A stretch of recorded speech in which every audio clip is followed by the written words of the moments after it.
The hotel's already paid for. Adrian reached across the center console and gently fastened my seatbelt.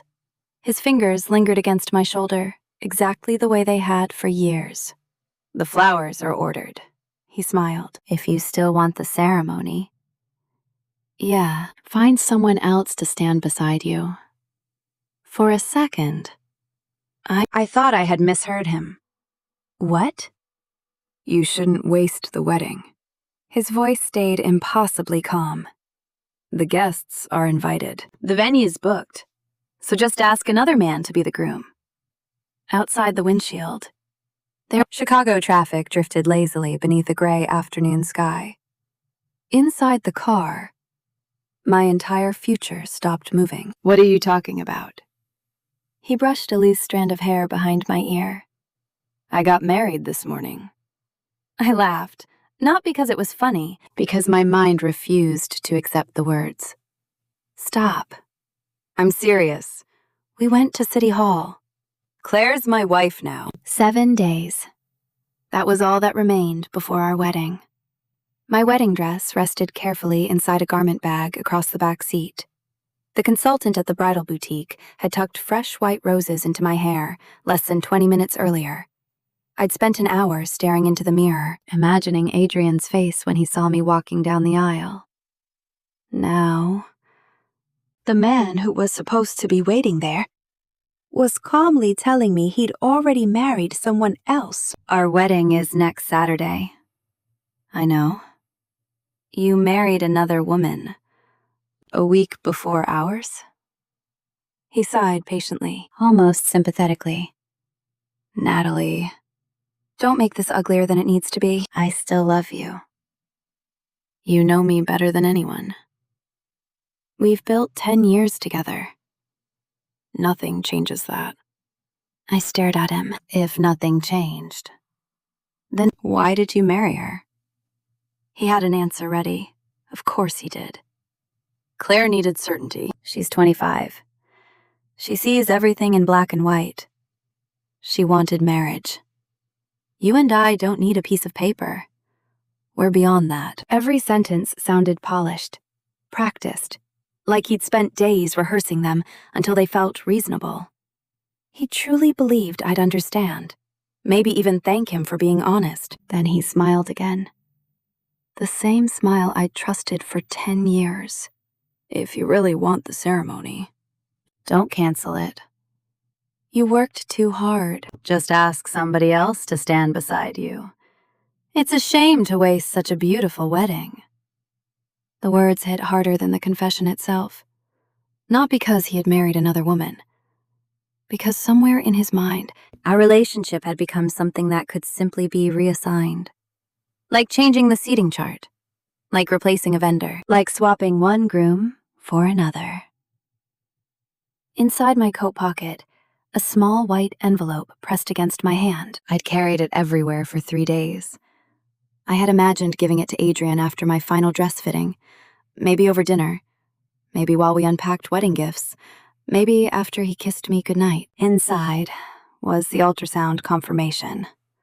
8 weeks pregnant. After 2 pregnancies we'd already lost, I had finally gathered the courage to hope again. I rested my hand over the envelope, then quietly slid it deeper into my pocket. He would never know. Not today. Adrian noticed the tears gathering in my eyes. He reached over, cupped my face, and gently wiped one away with his thumb. Don't cry. His voice was soft, almost tender. In my heart. And you're still the woman I'll grow old with. Something inside me broke. Not loudly, not dramatically. Silently. Because I realized he actually believed those words. He believed he could marry Claire, keep me, and somehow lose neither. I'm done, I whispered. He blinked. What? If you're married, there's nothing left between us. For the first time, his smile disappeared. Then he laughed. A short, disbelieving laugh. Don't say things you don't mean. I mean every word. His expression hardened almost imperceptibly. Natalie, you haven't worked in 10 years. You left your career for us.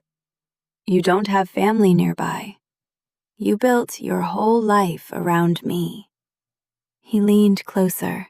His voice remained gentle, but every word tightened like a rope. Who exactly is going to take care of you? If you walk away. The question hurt, because it was built from our past. 10 years earlier, we had shared instant noodles because they were all we could afford. We'd slept beneath an overpass more than once.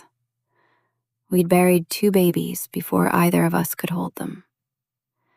He knew every sacrifice I'd made, every fear I'd ever confessed. Now, he was using all of it to convince me I couldn't survive without him.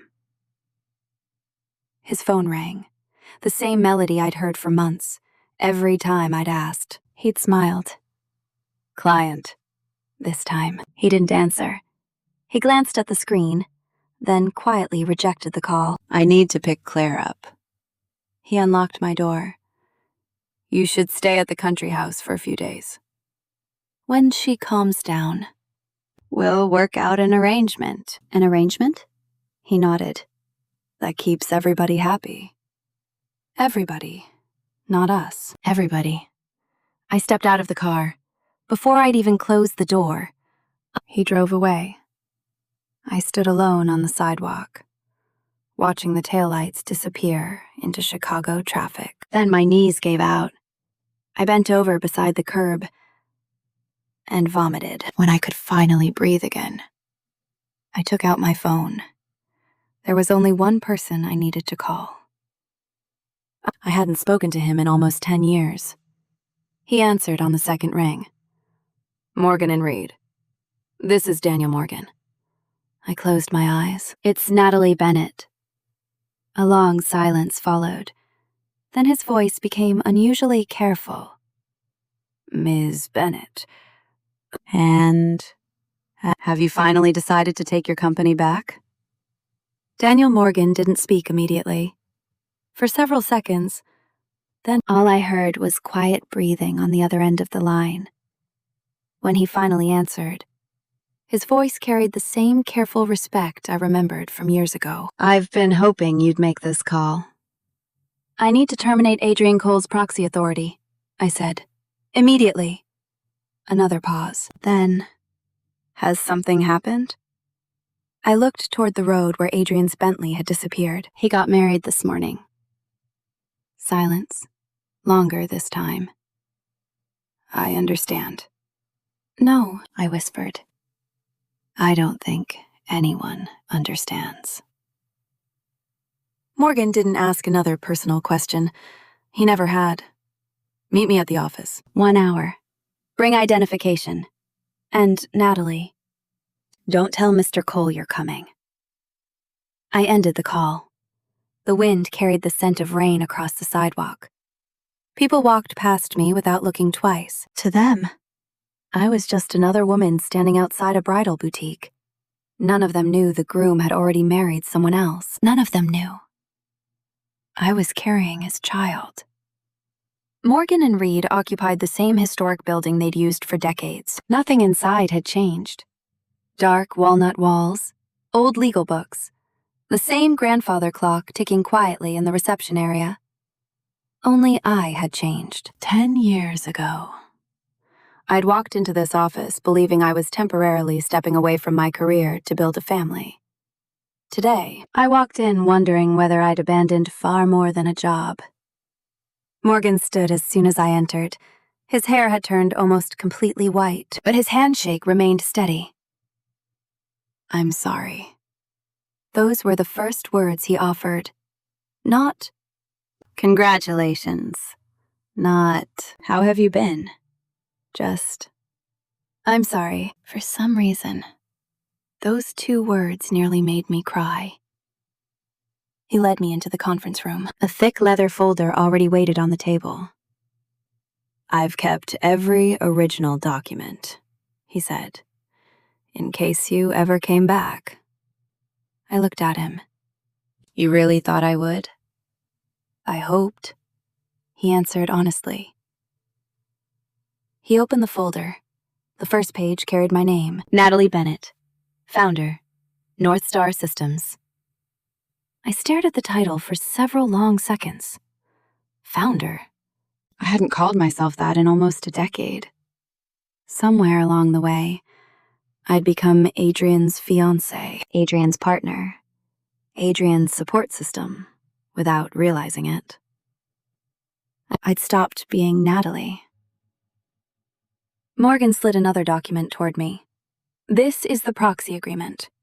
You authorized Adrian to vote your founder shares. I remember. You also included 3 automatic termination clauses. I frowned. I did? He nodded. You insisted. He tapped the final paragraph. Conflict of interest. Material breach. Undisclosed related party transactions. If any one of those occurred, the proxy could be revoked immediately. I stared at my own signature. I'd completely forgotten. The younger version of me had protected the older version. Even when the older version forgot how. What about the patents? I asked quietly. Morgan smiled for the first time.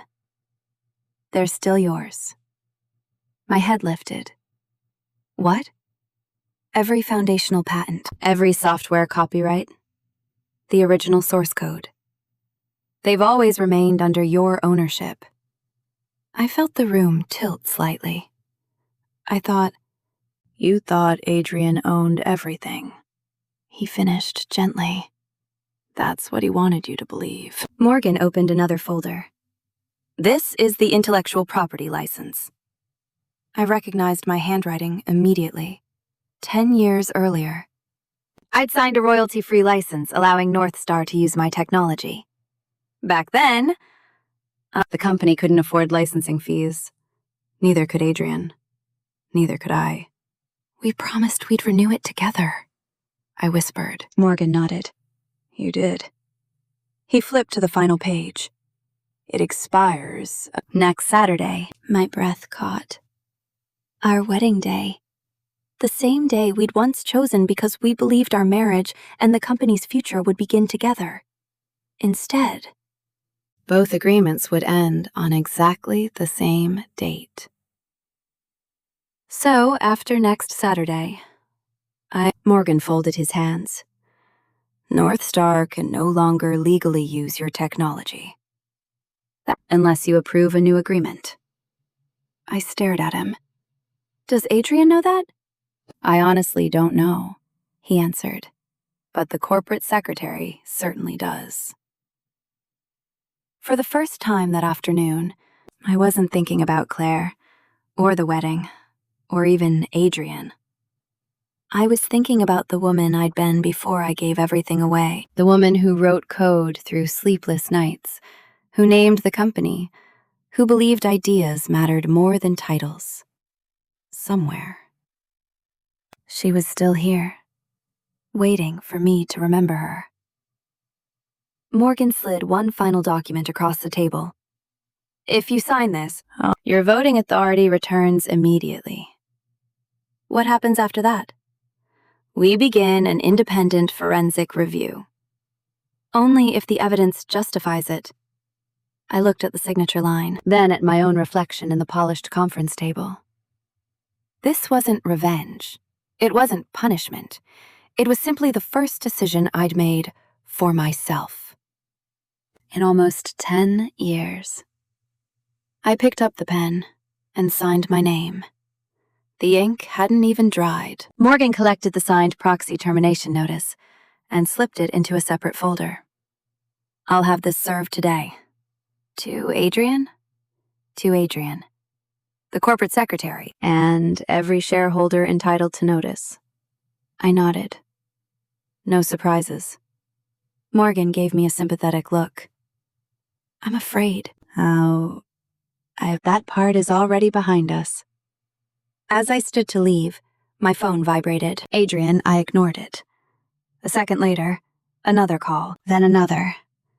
By the time I reached the lobby, he'd called 6 times. I finally answered. Natalie. His voice sounded annoyed. Where are you? Out. I stopped by the house. You weren't there. I know. You disappeared without saying anything. I almost laughed. You married another woman without saying anything. Silence. Then, can we not do this over the phone? I've been thinking, he continued. Claire's emotional. Everything happened fast. We just need a few days. A few days. Yeah, for what? So everyone calms down. There it was again. Everyone. Not us. Everyone. I've already prepared the country house, he said. You'll have privacy. Claire will stay at the main house. When things settle down, we'll figure out an arrangement. I stopped walking. You keep using that word. What word? Arrangement. I'm not furniture, Adrian. You don't move me into storage until your wife feels secure. His patience thinned. You're twisting everything I say. No.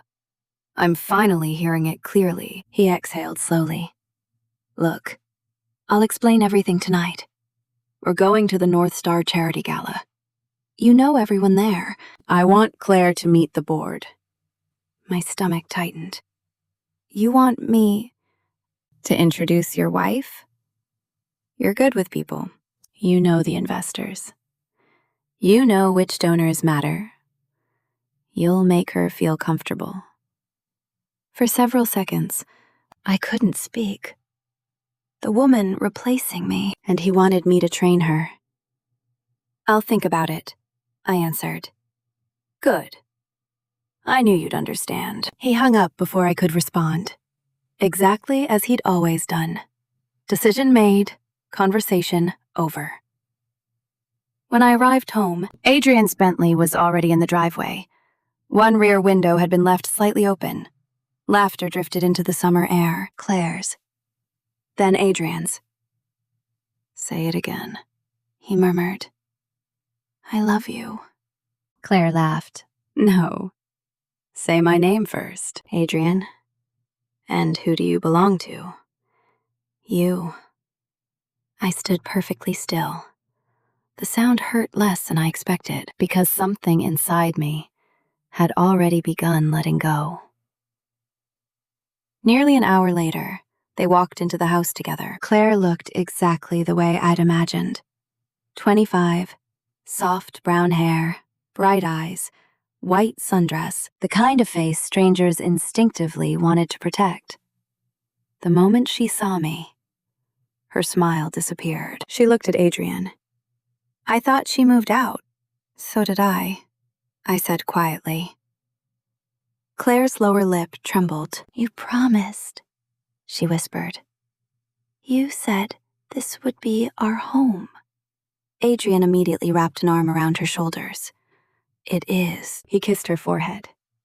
You are my wife. I'll handle this. Then he looked at me. His expression became almost businesslike. Nat, the country house is ready. You should leave tonight. I stared at him. 3 years earlier, when we'd bought this house, and he'd carried me across the threshold because he said every home deserved its first memory to be joyful. Now, he was asking me to leave it for his wife. I'm not discussing this, he continued quietly. Claire needs stability. You'll understand. I almost smiled. Understanding. That word had stolen 10 years from me. Fine, I answered. His shoulders relaxed immediately. He thought I'd surrendered again. He had no idea. I was simply waiting. Waiting for Morgan's notices to arrive. Waiting for the proxy termination to reach the board. Waiting for 7 more days. Until the technology he'd built his empire upon no longer belonged to him. Just as I turned toward the stairs, Adrian called after me. One more thing. I looked back. Tonight. Come to the gala with us. I frowned. Why? Claire shifted awkwardly beside him. I've never been to a North Star event. Adrian smiled. You know every investor, every director, every major client. Help Claire. Tell her who's important. I looked at him for a long moment. He had married another woman, moved her into my home, asked me to leave, and now he wanted me to prepare her to replace me everywhere else, too. I smiled. Small, calm, almost warm. Of course, I'll be there. Neither of them noticed that I'd stopped calling it our company. The North Star Annual Charity Gala had always been my favorite night of the year. Not because of the cameras, or the donors, or the speeches, because every year I saw people who remembered how the company had begun. Engineers who had written code beside me, early investors who had believed in an impossible idea, employees who'd stayed when there was barely enough money to cover payroll. For years. They had only known me as Adrian's quiet partner. Tonight, I was about to become something much worse. His replacement. They just didn't know it yet. Before we left, Claire wandered into my dressing room without knocking. She looked around slowly, admiring everything. Then her eyes settled on one garment bag. She smiled. This one. She unzipped it before I answered. Inside hung the ivory gown Adrian had given me for my 30th birthday.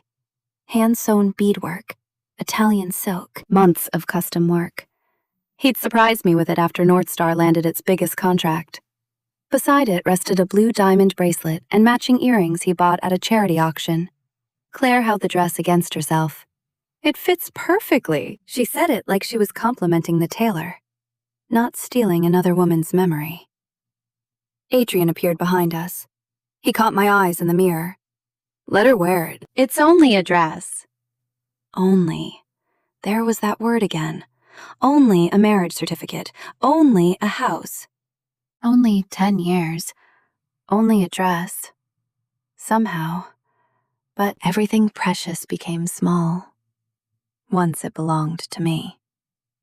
Without a word, I helped Claire fasten the bracelet around her wrist. She smiled sweetly. Thank you, she never noticed. I wasn't helping because I'd forgiven her. I was making sure she'd wear every piece of evidence herself. The ballroom glittered beneath crystal chandeliers. North Star banners lined the entrance. Photographers called Adrian's name the moment we stepped inside. He offered Claire his arm. She slipped her hand through it effortlessly. I walked 3 steps behind them, lifting the train of the gown so it wouldn't drag across the marble floor. Someone whispered as we passed, "Isn't that Natalie?"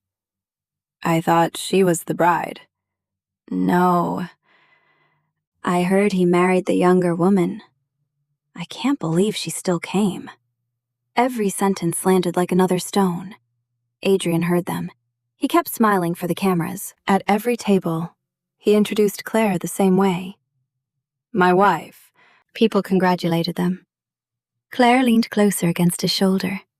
Every smile grew brighter. Every photograph pushed me farther into the background. Several longtime employees recognized me. None of them knew what to say. Pity filled the silence where respect used to be. An older investor finally approached. He shook Adrian's hand. Congratulations. Then he turned toward me. His smile faltered.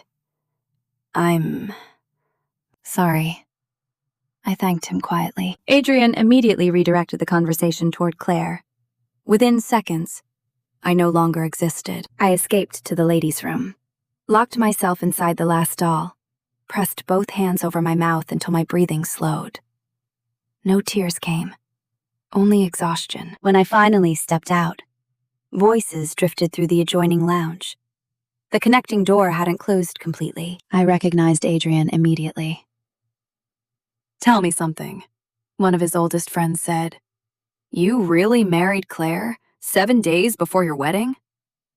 A pause. Then Adrian laughed. Claire wanted certainty. Natalie and I are beyond paperwork. His friend didn't sound convinced. And if Natalie actually leaves? Silence. Hope crept into my chest before I could stop it. Maybe, just maybe, he'd admit he'd made the biggest mistake of his life. Instead, he chuckled. She won't. You sound awfully sure. I know her. Her entire world revolves around me. She hasn't worked in 10 years. She doesn't know how to live without me. Another laugh. When Claire gets tired of pretending to be independent, Natalie will still be waiting. The room erupted with uneasy laughter. Someone muttered, "That's cold." Adrian simply replied, "It's reality." I stood frozen beside the sink. Not crying, not angry, just empty. 10 years, reduced to a backup plan. When I finally stepped into the hallway, Claire was waiting. She'd heard enough to know where I'd been. So? She smiled. You know now. I walked past her. You can stop pretending. Her smile widened. I don't have to pretend anymore. He's my husband. You were just keeping the seat warm. I stopped, looked at her. For 6 months, you watched him plan a wedding with me. You tasted our cake, picked our flowers, helped choose invitations. And you still married him. She shrugged. I won.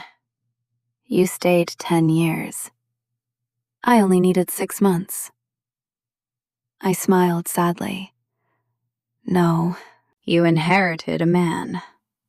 Oh, who lies to the women he claims to love. For the first time, the confidence slipped from her face. Only for a second. Then she stepped closer. If you think he'll ever choose you again, you're pathetic. I shook my head.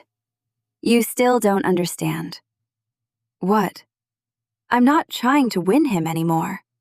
Something dangerous flashed across her eyes. She hadn't expected that answer. Not at all. Claire's smile disappeared, only for a heartbeat. Then she laughed. You'll come around. They always do.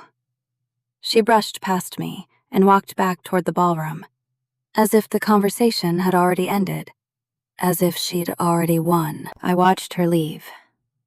For the first time, I realized she wasn't just manipulative. She was confident. Confident because Adrian had never once forced her to face consequences. The gala continued exactly as planned. Champagne flowed. The auction began. Guests applauded every speech. On stage, Adrian stood beneath the North Star logo with one arm around Claire. She looked every bit like the woman who had built the company beside him. Only one problem. She hadn't. Near the back of the ballroom, my phone vibrated. Morgan. I've just left the board offices. What happened? The proxy termination has been delivered. I closed my eyes. And Adrian? He signed for it personally. I pictured his expression, the smile, the confidence, the certainty. Gone. What did he say? Morgan almost smiled through the phone. He thought it was a routine filing.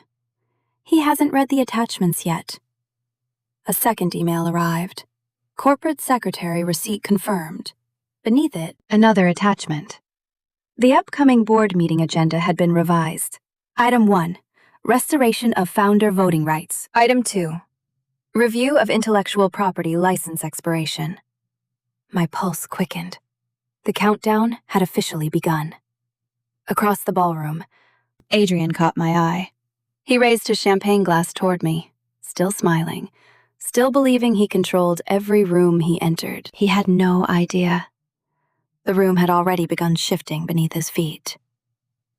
The charity auction ended just before 9. Guests gathered around the stage for Adrian's keynote speech. He thanked investors, employees, partners. Then he reached for Claire's hand. I also want everyone to meet my incredible wife.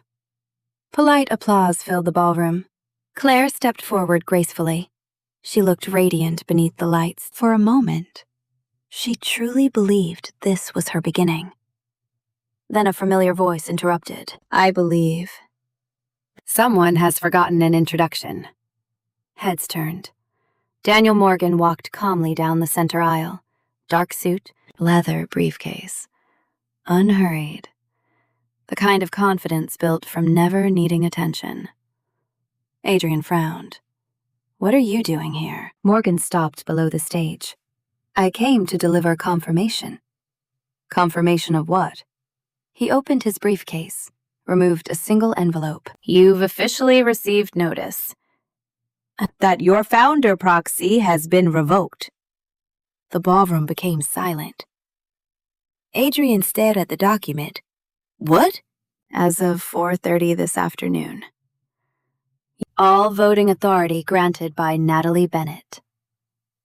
Dodd has been terminated. Claire looked from Morgan to Adrian, completely confused. I don't understand. Morgan answered without looking at her. You don't need to. This concerns the company's legal ownership. Adrian climbed down from the stage. This isn't the place. No, Morgan agreed. It isn't. But you ignored 3 requests to acknowledge service, so I brought the confirmation personally. Several board members had already begun opening the electronic copies on their phones. Whispers spread from table to table. One director looked up. Adrian, is this true? He forced a smile. It's a procedural issue. Morgan calmly shook his head. No, it's a governance issue. Adrian's confidence cracked for the first time. Natalie. He turned toward me. What exactly are you doing? I walked forward slowly, stopped a few feet away. I'm taking back something that was never yours. He laughed nervously. You can't cripple the company over personal feelings. This has nothing to do with Claire, I answered. It has everything to do with ownership. Morgan removed one final document. The intellectual property license for North Star's core operating platform expires. That next Saturday. The same day, our wedding had been scheduled. One board member frowned. What happens if it isn't renewed? Morgan answered plainly. The company loses legal authorization to use its foundational software. The room erupted. What? That can't be right. We built everything on that platform. Morgan looked directly at the board. No, he corrected quietly. She did. Every eye in the ballroom turned toward me. For the first time in 10 years, they weren't looking at Adrian. They were looking at the woman, whose name had quietly disappeared from the story. The ballroom fell completely silent. No music, no conversations, just hundreds of people staring between Adrian and me. One of the board members slowly stood. He looked directly at Morgan. Tell us exactly what this means. Morgan placed a folder on the nearest table. It means North Star's operating platform was never owned by the corporation. It was licensed. Several executives exchanged confused looks. Another director frowned.